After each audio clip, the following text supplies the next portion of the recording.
अपने शरीर का अंगों के नाम इंग्लिश में जान लो नहीं तो लड़कियां आपके ऊपर हंसेगी। सिर को इंग्लिश में हेड कहते हैं। बाल को इंग्लिश में हेयर कहते हैं। चेहरा को इंग्लिश में फेस कहते हैं।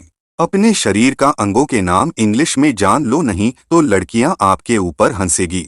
नाक को इंग्लिश में नोज कहते हैं। मुंह को इंग्लिश में माउथ कहते हैं। जीभ को इंग्लिश में टंग कहते हैं।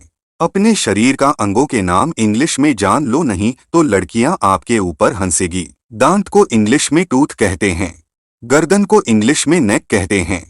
कंधा को इंग्लिश में शोल्डर कहते हैं। अपने शरीर का अंगों के नाम इंग्लिश में जान लो नहीं तो बोलोगे भारी मिस्टेक हो गया सर। छाती को इंग्लिश में चेस्ट कहते हैं।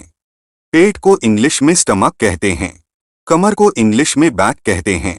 अपने शरीर का अंगों के नाम इंग्लिश में जान लो नहीं तो बोलोगे भारी मिस्टेक हो गया सर। बाह को इंग्लिश में आर्म कहते हैं। कोहनी को इंग्लिश में एल्बो कहते हैं। हाथ को इंग्लिश में हैंड कहते हैं। अपने शरीर का अंगों के नाम इंग्लिश में जान लो नहीं तो बोलोगे भारी मिस्टेक हो गया सर। एड़ी को इंग्लिश में हील कहते हैं। पैर को इंग्लिश में फुट कहते हैं। खून को इंग्लिश में ब्लड कहते हैं। अपने शरीर का अंगों के नाम इंग्लिश में जान लो नहीं तो बोलोगे भारी मिस्टेक हो गया सर। त्वचा को इंग्लिश में स्किन कहते हैं।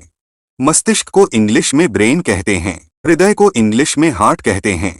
अपने शरीर का अंगों के नाम इंग्लिश में जान लो नहीं तो बोलोगे भारी मिस्टेक हो गया सर। उंगली को इंग्लिश में फिंगर कहते हैं। पैर को इंग्लिश में लेग कहते हैं। घुटना को इंग्लिश में नी कहते हैं। समय रहते ही इंग्लिश सीख लो वरना बोलोगे भारी मिस्टेक हो गया सर। मुझे बाथरूम जाना है। I want to go to the bathroom. मेरी मम्मी बहुत अच्छी है। My mother is very nice. आज बहुत ठंड है। It's very cold today. मैं तुमसे नाराज हूँ। I am angry with you.